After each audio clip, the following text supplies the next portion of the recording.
Bismillahirrahmanirrahim. Assalamualaikum warahmatullahi wabarakatuh. Alhamdulillahi ala ihsani wa syukru lahu ala taufiqihi wa amtinani. Wa asyhadu an la ilaha illallah wahdahu la syarika lahu ta'ziman li sya'nih. Wa asyhadu anna Muhammadan abduhu wa rasuluhu da'ila ridwanih. Allahumma salli alaihi wa ala alihi wa ashabihi wa ikhwanih. Ikhwan dan akhwat yang dirahmati oleh Allah Subhanahu wa taala. Kita lanjutkan bahasan kita masih dalam bab fadhil ju' wa khushunatil 'aish wal iktisar al-qalil minal ma'kul wal mashrab wal malbas. Bab keutamaan lapar dan keutamaan hidup yang tidak nyaman, hidup yang biasa-biasa aja dan mencukupkan dengan sedikit makanan, minuman dan pakaian.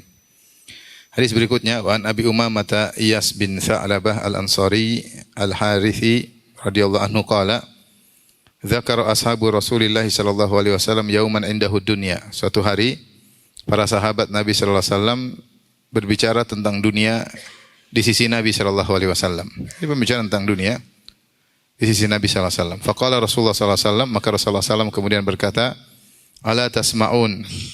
Tidakkah kalian mendengar? Ala tasma'un, atau hendaknya kalian mendengar? Innal badadhata minal iman. Innal badadhata minal iman. Sungguhnya al-badadhah minal iman. Al-badadhah itu kondisi yang kurang rapi misalnya, ya, kondisi biasa-biasa, tidak keren, yang biasa-biasa aja ya. Innal badadhata minal iman. Sungguhnya al-badadhah minal iman. Kemudian Imam Nawawi menjelaskan makna al-badadhah, at-tafahhul. At-tafahhul, kata beliau, qala ahlul lughah berkata, al-mutafahhil huwa ar-rajulu al-yabisu al-jildi min khushunatil 'aish wa tarkit tarafuh. Al-mutafahhil adalah seorang yang kulitnya kering karena kerasnya atau sulitnya kehidupan dan meninggalkan hidup kemewahan. Al-badadhah wa hiya rathathatul hay'ah wa tarku fakhiril libas. Adapun al-badadhah ditafsirkan dengan rathathah. Adapun ar-rathathah adalah rathathatul hay'ah, yaitu kondisi yang maksudnya tidak keren, tidak mewah, biasa-biasa saja. Kalau kita lihat ke kamus ada yang menafsirkan dengan al-bila, yaitu usang, atau sayyi'ul hay'ah, kondisi yang tidak enak dilihat, semerawut, itu namanya al-badadhah. Artinya tidak mewah, tidak keren, tidak mewah, itu namanya al-badadhah. Wa tarku fakhiril libas, meninggalkan pakaian yang mahal. Jadi ketika para sahabat sedang berbicara tentang dunia, Rasulullah mengatakan, "Ala tasma'un, tidakkah kalian mendengarkan? Hendaknya kalian mendengarkan," sampai Rasulullah ulang ya. Agar mengingatkan para sahabat jangan terlalu tenggelam dengan dunia. Maka Rasulullah ingatkan, kata Rasulullah SAW, "Innal badadhata," sungguhnya al-badadhah yaitu pakaian yang usang atau yang semerawut kadang-kadang, tidak keren ya, tidak mahal, itu adalah bagian daripada keimanan. Sampai Rasulullah SAW ulang 2 kali. Taib, terkait dengan berpakaian, tentunya tidak dilarang seorang memakai pakaian yang indah. Sebagaimana seorang sahabat yang bertanya kepada Nabi SAW, "Ya Rasulullah, inna rajula yuhibbu an takuna na'luhu hasanah wa thawbuhu hasanan." Bagaimana seorang yang suka dengan baju yang indah, kemudian sendal yang bagus, maka apakah itu termasuk kesombongan? Maka Rasulullah SAW mengatakan, "Innallaha jamilun yuhibbul jamal." Sungguhnya Allah Maha Indah dan Allah suka keindahan. Tetapi yang disebut kesombongan adalah batarul haq wa ghamtun nas, menolak kebenaran dan merendahkan orang lain. Sehingga di sini menunjukkan bahwasanya tidak mengapa seorang pakai pakaian yang bagus, dan Nabi SAW juga terkadang memakai pakaian yang bagus ya. Jadi tidak mengapa. Demikian juga ketika ada seorang memakai pakaian terlalu jelek, maka Rasulullah SAW bertanya, "Apakah Allah memberikan engkau nikmat?" Kata dia, "Iya ya Rasulullah." Maka Nabi mengingatkan, sungguhnya jika Allah memberikan seorang hamba nikmat, ya, fal yuri atharah, maka hendaknya dia menunjukkan dampak dari nikmat tersebut. Artinya kalau dia punya duit, jangan pakai pakaian orang miskin. Pakai pakaian yang biasa, tapi jangan sampai pada tingkatan yang terlalu mahal. Jadi boleh pakai pakaian yang rapi, yang bagus, ya, kemudian yang indah, selama tidak sampai pada derajat berlebih-lebihan, terlalu mahal, ya. Dan terkadang kita perlu pakai pakaian yang biasa-biasa. Terkadang kita cuek dengan kondisi kita.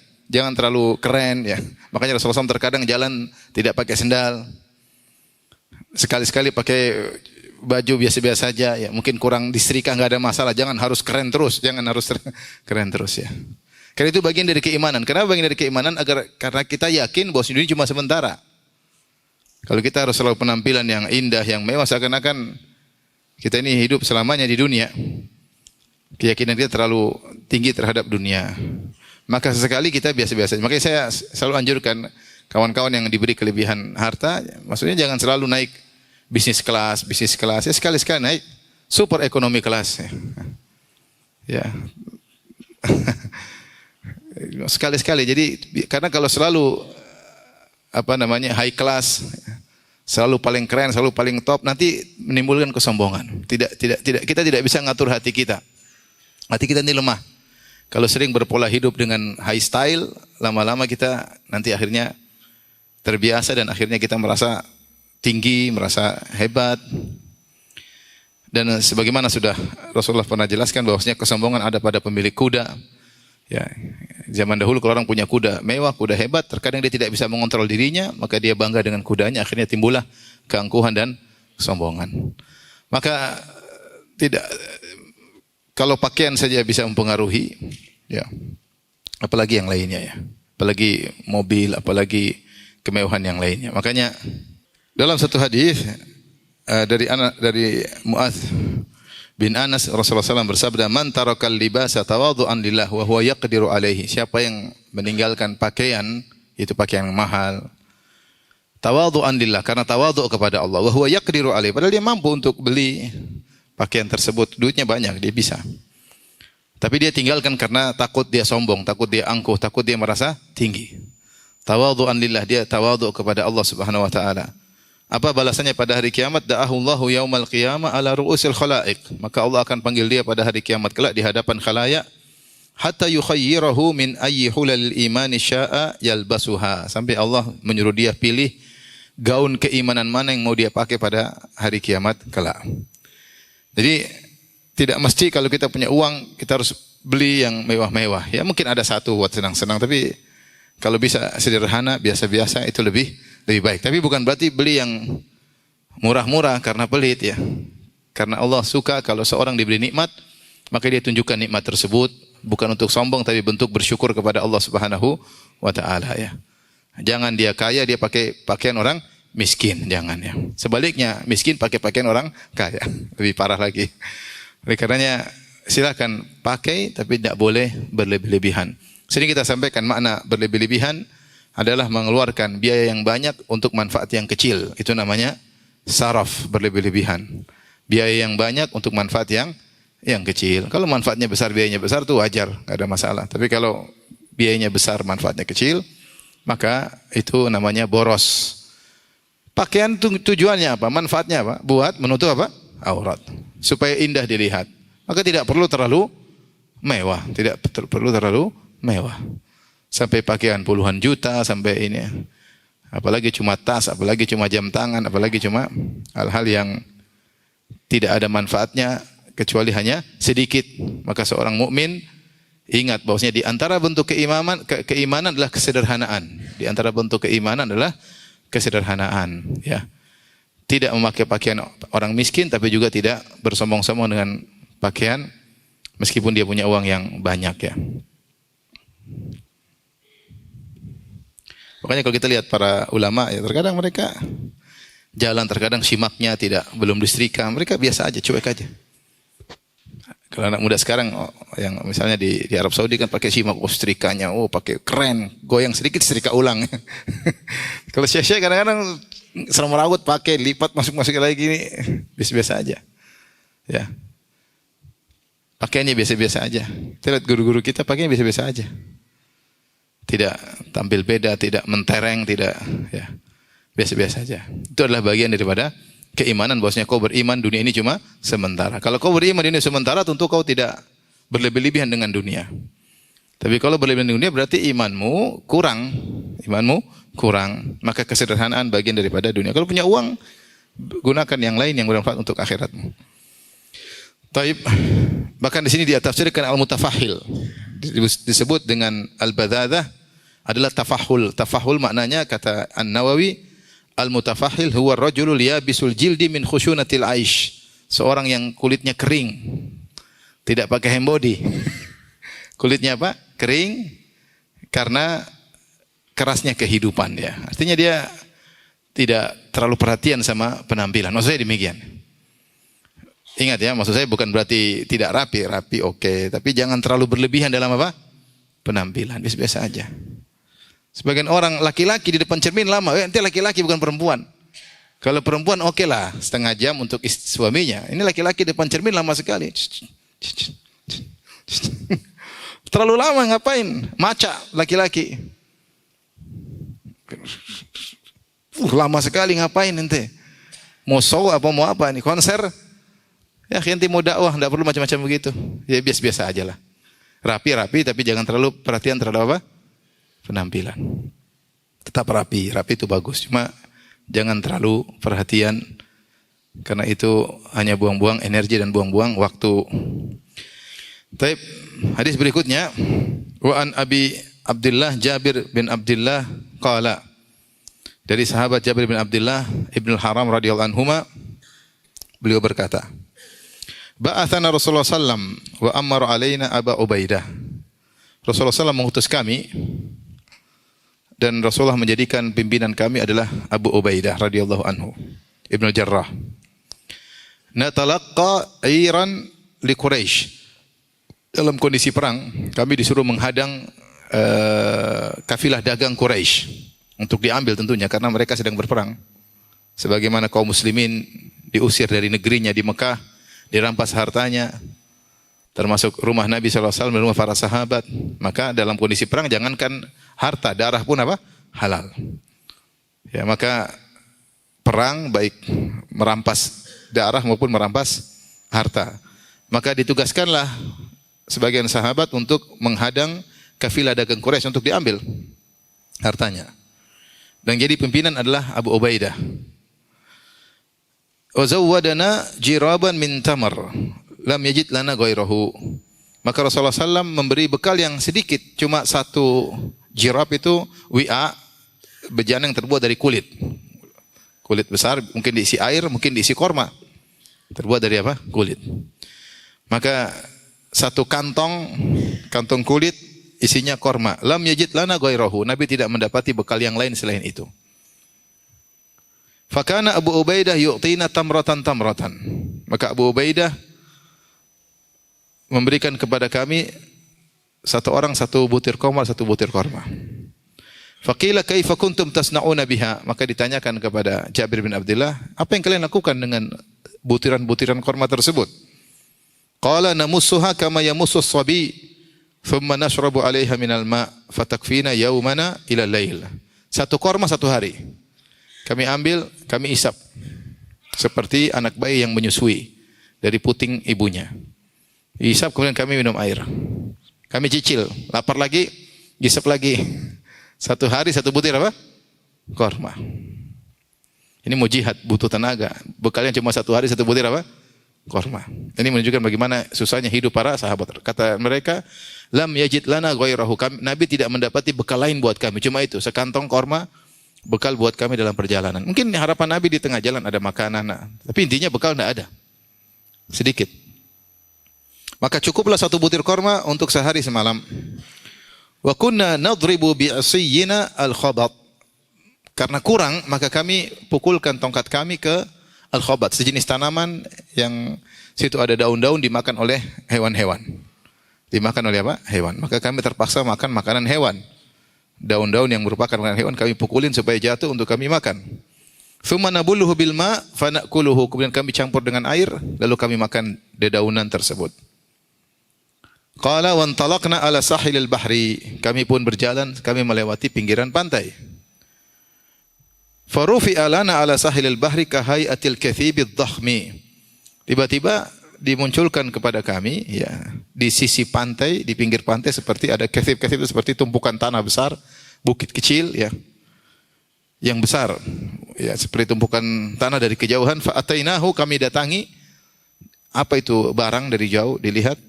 Fa idza hiya dabbatun tud'a al-ambar. Tiba-tiba ada ikan, sejenis ikan yang dikenal dengan ikan al-ambar.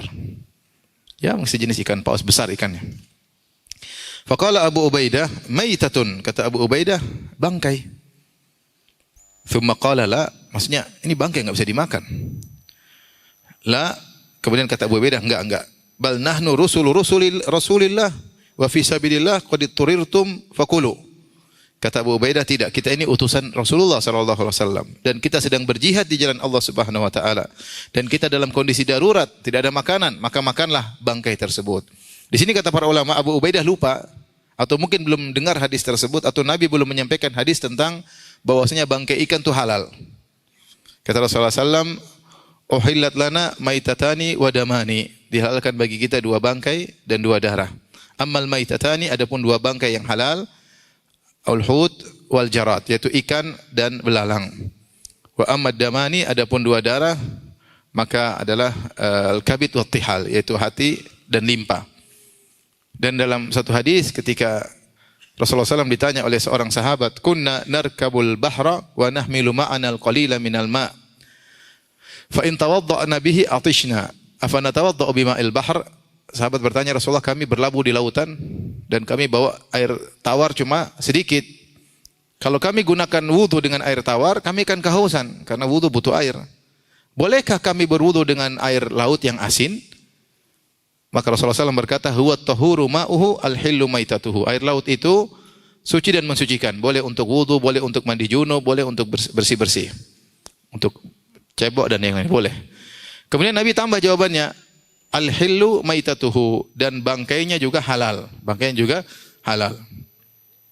Padahal para sahabat tidak bertanya tentang bangkai ikan, tapi Rasulullah tahu mereka mungkin butuh bertanya akan hal tersebut. Mungkin ada kondisi mereka lapar, maka Rasulullah jelaskan meskipun tidak ditanya. Kata Rasulullah SAW, al-hillu maitatuhu, maka bangkainya halal. Di sini kata para ulama, Rasulullah SAW itu dermawan, bahkan dermawan dalam jawaban. Beliau tidak menjawab secukupnya yang diperlukan oleh penanya, tapi kalau ada hal yang kira-kira bermanfaat bagi mereka, Rasulullah berikan tambahan apa? Jawaban. Ya. Maka Ibnu Qayyim rahimahullah mengkritik dalam kitabnya Madarijus Salikin, sebagian ulama ketika menulis buku jawab cuma na'am la. Haram halal ya. Kata beliau, jangan pelit dalam memberi jawaban. Kalau memang seorang butuh diberi jawaban yang panjang, berikan jawaban yang panjang. Kalau butuh perincian, butuh diberikan apa?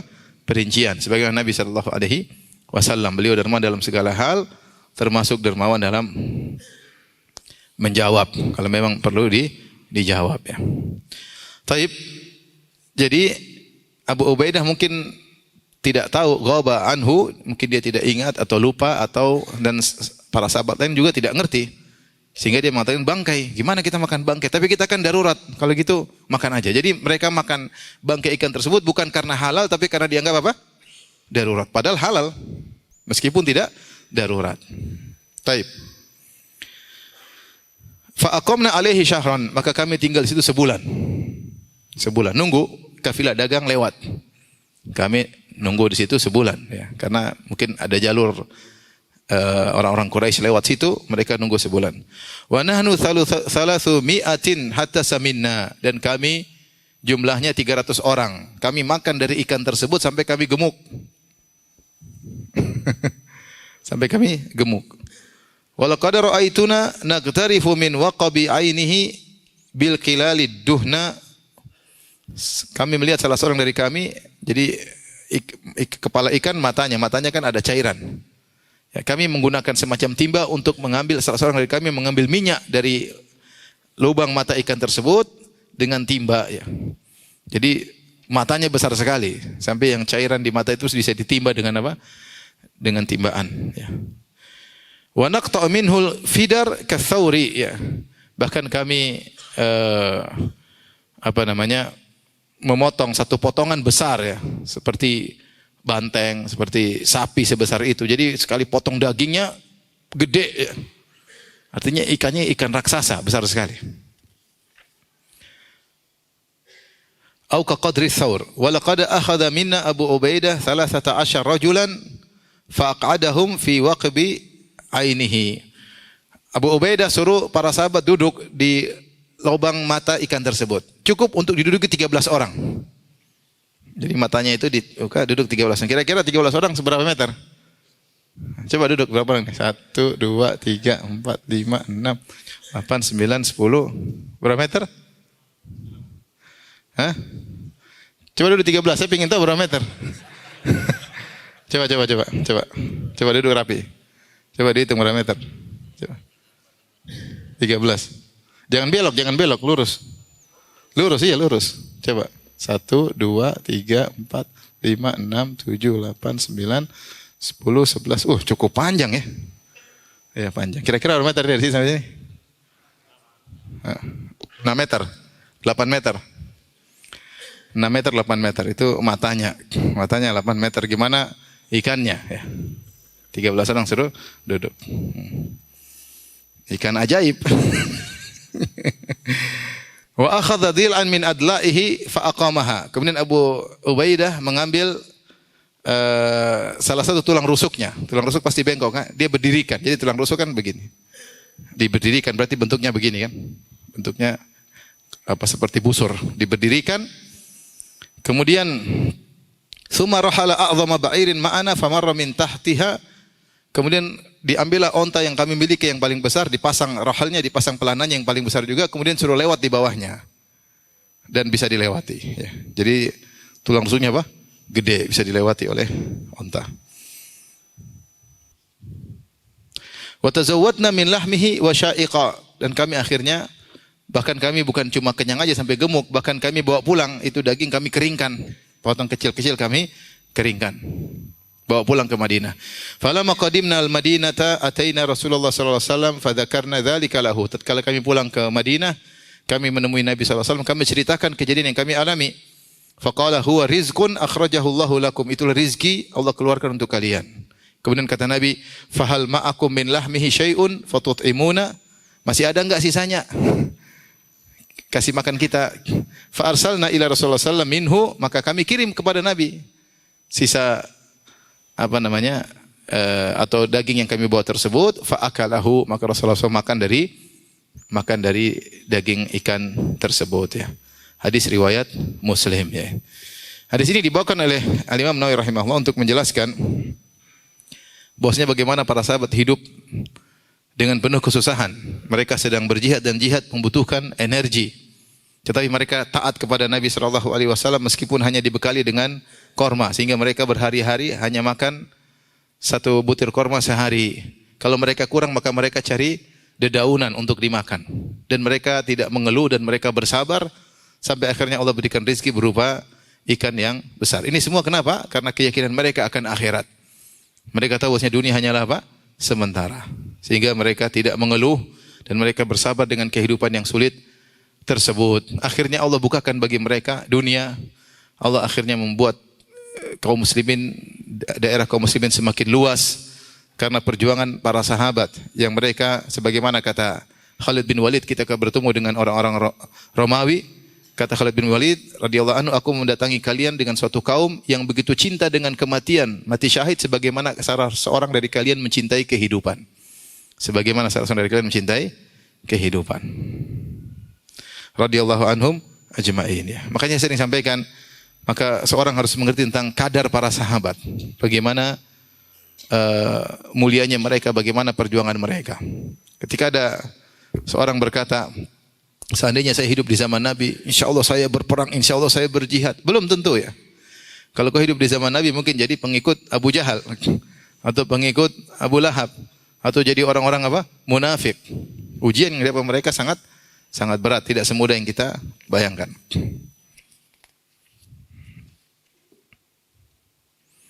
Tapi kita lanjutkan hadis berikutnya, hadis panjang. Wan Jabir, dari Jabir radhiyallahu anhu, ya, sama tadi dari Jabir, sekarang juga dari Jabir radhiyallahu anhu. Jabir radhiyallahu anhu adalah seorang sahabat yang mulia, dia termasuk dari orang-orang awal-awal kaum Ansar yang masuk Islam. Dari kaum Ansar yang masuk, dia ikut mengikuti perjanjian Aqabah ketika sebelum Nabi berhijrah. Jabir berkata, "Inna kunna yaumal khandaq nahfir." Kami pada waktu peristiwa perang Khandaq kami menggali. Dan saya sudah pernah sampaikan bahwasanya para sahabat harus menggali Khandaq dengan cepat Karena dalam waktu kurang lebih sepekan akan datang 10.000 pasukan yang akan menyerang kota Madinah. Maka Nabi bagi tugas menggali Khandaq kira-kira panjangnya, lebarnya sekitar 5 meter, dalamnya sekitar 5 meter. Adapun panjang ada khilaf, ada yang 4 meter, ada yang mengatakan 6 meter, ada yang mengatakan 12 meter, 12 kilo, mohon maaf. Jadi lebarnya 5 meter, dalamnya 5 meter. Kenapa harus 5 meter? Supaya tidak bisa dilompati oleh kuda. Supaya tidak bisa dilompati oleh kuda. Karena cuma 3 meter kuda bisa loncat, apalagi kuda Arab. Dan kuda Arab kalau lari dari jauh disebutkan bisa loncat 8 meter. Bisa loncat 8 meter.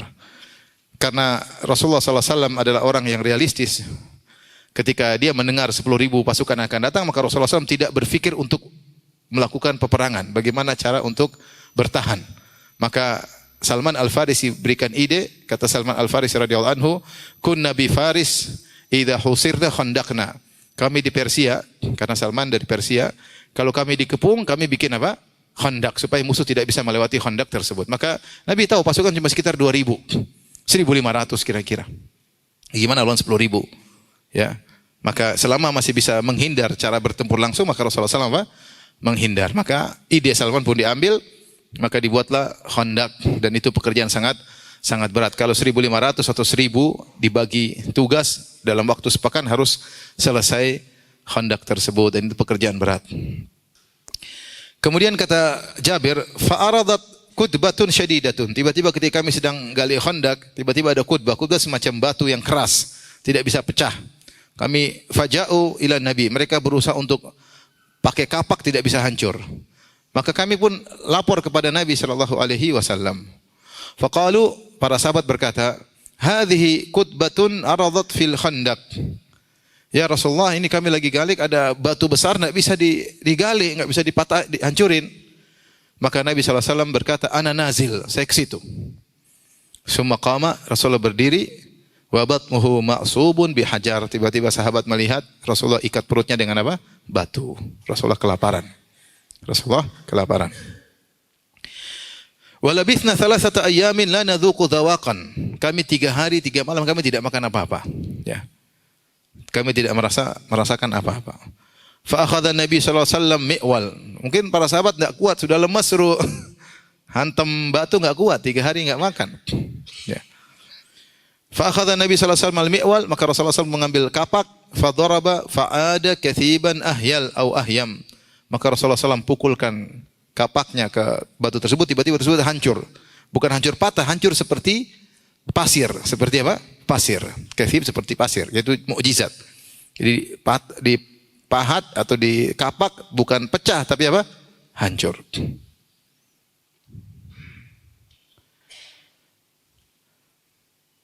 Fakultu, aku berkata kepada Nabi, ya Rasulullah, i'dhan li ilal bait. Ya Rasulullah, izinkan aku pulang ke rumah. Fakultu rima'ati, Rasulullah izinkan, maka Jabir pulang ke rumah istrinya. Dia berkata, ra'aitu bin Nabi sallallahu alaihi wasallam syai'an ma fi dzalika sabrun fa indaki syai'un. Aku lihat kondisi Nabi itu, Rasulullah ikat perutnya pakai batu, berarti lapar. Aku tidak sabar melihat kondisi Nabi tersebut. Ada makanan enggak? Dia mau kasih siapa? Nabi sallallahu alaihi wasallam.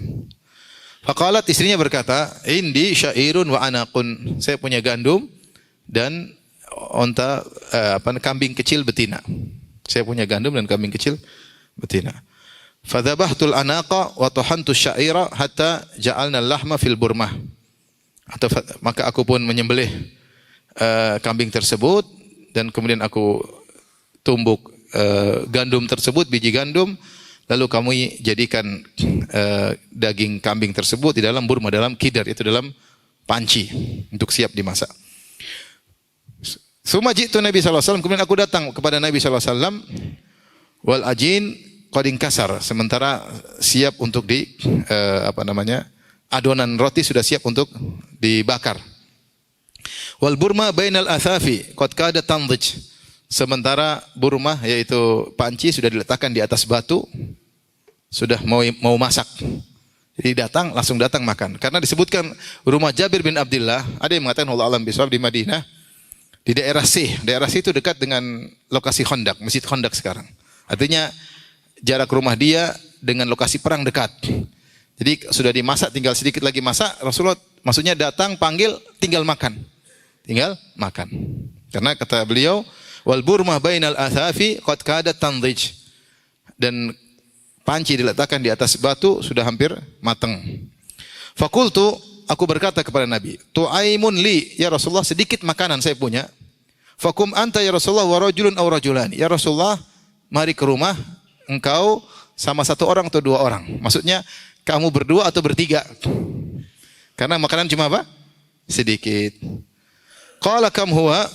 Nabi bertanya, sedikitnya seberapa? Subhanallah, Nabi sedikitnya seberapa? Fadzakartu lahu, aku jelaskan, ini cuma kambing kecil dimasak satu panci dan satu sok gandum, satu sok itu sekitar 2,5 kilo. 2,5 kilo dibikin apa? Roti. Kata Nabi, katsirun thayyib, banyak, baik, banyak. Kullaha, kata Nabi, sampaikan ke istrimu, la tanza'il burmah, jangan diangkat apa? Panci. Walal khabza minat tanur hatta ati, jangan ambil roti dari panggangan sampai aku datang. Biarin dalam panggangan sampai aku datang. Kemudian faqala qumu, Rasulullah berkata kepada para sahabat, ayo bangkit semua. Faqamal muhajirin wal ansar, maka kaum muhajirin kaum ansar, sebutan riwayat 1,000 orang. Fadakhaltu alaiha, maka aku pun pulang. Padahal diundang cuma berapa orang? 2 atau 3 orang. Ternyata 1,000 orang. Aku pulang ke rumah istriku aku berkata, wahai haki, qad ja'a an-nabi sallallahu alaihi wasallam wal muhajirin wal ansar wa ma ma'ahum. Celaka, kata Jabir. Nabi datang dengan membawa kaum muhajirin, kaum ansar dan orang-orang bersama mereka. Jadi cuma bukan kaum muhajirin, kaum ansar, banyak orang-orang lain juga kaum muslimin yang baru masuk Islam ikut semua. Istrinya cerdas, dia berkata, hal sa'alaka, Nabi tanya enggak tentang jumlah makanan kita? Qultu na'am. Kata Jabir, iya dia tanya. Ya artinya Nabi tanya, Nabi sudah tahu, ya selesai urusan. Qala udkhulu wala tadaghatu faja'ala yaksirul khubsa wa yaj'alu alaihi al-lahm, ya. Kata Nabi, masuk, jangan desak-desakan, ya. Maka Rasulullah SAW mulai ambil roti, kemudian Rasulullah kasih daging, Rasulullah kasih sahabat. Rasulullah tutup yukhammir burma wa tanur idza akhadha minhu. Rasulullah yani ambil. Kasih. Rasulullah potong, kasih. Subhanallah, Rasulullah apa? Kasih. Sallallahu alaihi wasallam. Wa yuqarribu il ashabihi thumma yanzi. Rasulullah yang dekatin kepada para sahabat. Asal diambil roti, dipotong, kasih apa? Kasih ya. Makanya kita kalau makan sama Syekh Abdul Razak, kita diambilin. Enak ya. Udah kenyang tambah lagi katanya. Enak. Sunnah Nabi demikian. Jadi sunnahnya kita mendekatkan makanan kepada tamu. Faqarrabahu ilaihim qala ala ta'kulun. Seperti Nabi Ibrahim, Allah sebutkan dia panggang sapi, kemudian didekatkan makanan kepada tamunya, sehingga tamunya kalau makan nyaman, karena makanan dia tidak perlu julurkan apa? Tangan, tetapi dagingnya datang sendiri. Dan itu kebiasaan orang-orang sampai sekarang. Kalau mereka makan, mereka potong, mereka taruh depan kita. Dalam hati kita kayak dianggap rakus, padahal enggak, itu sunnah. Saya juga pertama enggak enak, kok ditambah lagi, habis makan kasih lagi. Apa karena kita berotot ya? dikasih. Ternyata itu sunnah. Jadi mendekatkan makanan kepada apa? Tamu. Dan itu kebiasaan orang sampai sekarang. Kemudian maka falam yazal yaksir wa yagrif hatta syabi. Rasulullah ambil potong kasih sampai syabi'u, sampai para sahabat kenyang. Ini dalil bahwasanya boleh makan sampai kenyang, tapi tidak terus-terusan ya. Wa baqiya minhu. Kemudian ada sisa. Sahabat semua sudah kenyang. Kemudian Rasulullah berkata, kuli hadza wa ahdi. Makanlah sisa ini dan berikan hadiah kepada yang lain. Fa innan nasa asabatu maja'ah. Orang-orang sedang kelaparan. Ini dalil tentang bagaimana susahnya kehidupan para sahabat ketika perang Khandaq. Mereka mau diserang dengan 10.000 orang pasukan. Sampai disebut dengan Ahzab karena berkumpul ketika itu kaum munafikin, kaum Yahudi, kemudian kaum Quraisy, kabilah Ghatafan, semua berkumpul untuk menyerang kota Madinah dari luar maupun dari dalam. Sehingga disebut Al-Ahzab. Ahzab itu jamak dari hizb, itu kumpulan kelompok-kelompok. Dan itu musim dingin, tidak ada makanan, dan akhirnya mereka kelaparan berhari-hari. Tapi Rasulullah punya mukjizat, alhamdulillah. Wa fi riwayatin, kata Imam Nawawi dalam riwayat yang lain, Qala Jabir, Jabir berkata, "Lamma hufiral khandaq ra'aitu bin Nabi sallallahu alaihi wasallam khamasan." Ketika khandak sedang digali, aku melihat kelaparan pada perut Nabi. Mungkin perutnya cekung atau tadi ada batu yang diikat, menunjukkan kelaparan. Fan kafa'tu ila imra'ati, maka aku segera pulang ke rumah istriku. Faqultu hal indaki syai'? Apakah ada sesuatu makanan untuk Nabi sallallahu alaihi wasallam? Antum tahu kan istri Jabir janda, ya. Jadi Jabir itu ketika bapaknya perang Uhud pada tahun 2 Hijriah, bapaknya kasih tahu Jabir, menurutku saya akan meninggal di awal orang-orang yang perang. Jangan lupa bayar utangku dan jangan lupa ngurus adik-adikmu. Maka akhirnya ketika bapaknya meninggal, benar bapaknya meninggal, maka Jabir menjalankan wasiat bapaknya. Akhirnya dia menikah dengan janda. Janda inilah, ya. Kemudian ketika suatu hari Rasulullah sedang berjalan dengan Jabir, Rasulullah ngobrol sama Jabir. Rasulullah SAW berkata, "Tazawwajta ya Jabir?" Kau sudah nikah wahai Jabir? Kata Jabir, sudah. Kata Rasulullah SAW, "Sayyibun ambikrun?" Janda atau gadis? Kata Jabir, "Sayyibun, bal sayyibun." Janda ya Rasulullah. Kata Rasulullah SAW, "Allah tazawwajta bikran?" Kenapa kau tidak menikah dengan gadis? Tudaibuha wa tudaibuka. Kau bisa candai dia, dia bisa candai engkau. Tulaibuha wa tulaibuka. Kau bisa main-main dengan dia dan dia bisa main-main dengan engkau. Sebagian ulama mengatakan makna tulaibuka itu kau bisa meletakkan air liurmu di mulutnya dan dia bisa meletakkan air liurmu di mulutmu. Tentu janda juga bisa, ya. Bukan cuma gadis. Tapi maksudnya dengan gadis maka cinta pertama dan banyak hal. Rasulullah menganjurkan untuk menikah gadis. Tetapi Jabir mengatakan, "Ya Rasulullah, ayahku meninggalkan adik-adik perempuanku. Saya ingin menikah dengan seorang wanita yang bisa ngurusin apa? Ngurusin mereka, yang bisa mendidik mereka. Maka saya pun menikah dengan janda yang sudah pengalaman dalam kehidupan." Maksud saya, Jabir rela meninggalkan kenikmatan duniawi, menikah dengan gadis, dan dia menikah dengan janda untuk menjalankan wasiat apa? Wasiat ayahnya dan untuk perhatian terhadap adik-adiknya. Ternyata janda itu sangat nurut, ya. Inilah ketika Jabir suruh masak, dia masak. Dia tidak bilang, "Ngapain undang-undang? Sudah sedikit, kita aja nggak punya makanan." Ketika dia suruh masak, undang-undang, nurut janda tersebut. Masya Allah, berkah. Maka kata Jabir, "Ada makanan enggak?" Kata istrinya, "Ada." Fa akhrajat ilai jiraban fihi sa'un min syair. Maka istrinya mengeluarkan makanan 1 sa' gandum. Walana buhaimatun dajin, dan kita punya kambing yang di rumah aja tidak keluar-keluar, kambing kecil. Fadzabahtuha, aku pun nyembelih kambing tersebut. Wa tahantu syair, aku pun tumbuk gandum tersebut, atau istrinya tahanat syair. Fa faragat ila faragi wa qata'tuha fi burmatiha. Maka selesai, kemudian potong-potong kambing tersebut taruh di atas panci. Tsumma wallaitu ila Rasulullah sallam. Kemudian aku pun pergi menuju Nabi untuk mengundangnya. Istrinya ingatkan, "La tafdhahni bi Rasulillah." Jangan bikin malu aku di hadapan Nabi. Jangan ambil orang banyak-banyak, jangan bikin malu. Ingat, kambing kecil sama gandum sedikit. Faji'tu fasarartuhu. Maka aku menjalankan wasiat istriku. Aku datang menemui Nabi, bisik-bisik. Sarar itu bisik-bisik. Faqultu ya Rasulullah, ya Rasulullah, Rasulullah. Ada kambing kecil. Dia jelaskan, Jabir jelaskan. Dzabahna buhaimatan lana. Ya Rasulullah, kami telah memotong kambing kecil. Ada kata kecilnya. Buhaimah maksudnya kambing apa? Kecil. Kalau kambing mungkin dipikir kambing besar. Sudah dibilang, ya Rasulullah, kami telah menyembelih kambing kecil. Dan kami telah menggiling 1 sok gandum, yaitu 2,5 kilo gandum. Jelas jumlah makanan kambing kecil 2,5 kilo gandum. Fata'al anta wa nafarun ma'ak. Hendaknya engkau ke rumah bersama beberapa orang. Jelas, nafarun beberapa orang. Fasaha Rasulullah SAW. Rasulullah langsung teriak, "Ya ahlal khandaq, wahai semua pasukan khandaq. Inna Jabiran qad sana'a su'ran hayya hala bikum." Jabir sudah bikin walimah, ayo. Bismillah. Dalam sebagian riwayat Jabir berkata, "Inna lillahi wa inna ilaihi raji'un." Istrinya sudah bilang, jangan bikin malu. Mungkin teringat, waduh bahaya. Nabi berkata, "La tunzilanna burmatakum wa la takhbizanna ajinakum hatta aji'a." Jangan turunkan panci, dan jangan mulai bakar adonan, nanti aku yang bikin. Faji'tu wa ja'a Nabi sallallahu alaihi wasallam yaqdumun nas. Nabi datang, orang pun datang. hatta ji'tu imraati, maka aku datang kepada istriku, aku kabarkan, tuh orang banyak sekali.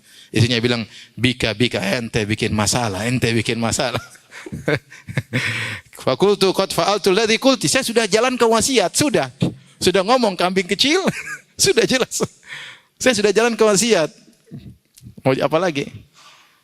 Maka dikeluarkanlah adonan, fabasaqa fihi, Rasulullah ludahin adonan tersebut, wa barak, Rasulullah doain, thumma amada ila burmatina, fabasaqa wa barak, Rasulullah pergi ke panci, Rasulullah buka, Rasulullah ludahin, Rasulullah doain, thumma qala id'i khabizatan faltakhbis ma'aki, panggil satu orang, kemudian panggang roti.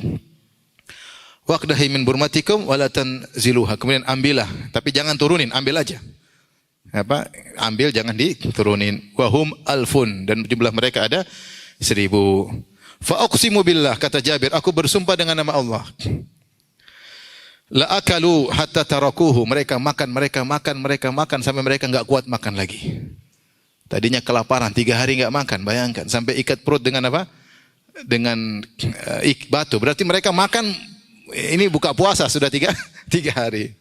Sampai enggak kuat makan lagi, sampai mereka meninggalkan makanan tersebut. Wan harafu, kemudian mereka pergi. Wa inna burmatana la taghittu kama hiya, sementara panci kami tetap mendidih, ada suara mendidih sebagaimana pertama, tidak ada perubahan. Wa inna ajinana la yukhbazu kama huwa, dan adonan kami tidak berubah, tetap saja segitu. Dan itu di antara mukjizat Nabi sallallahu alaihi wasallam, makanan sedikit bisa menjadi banyak.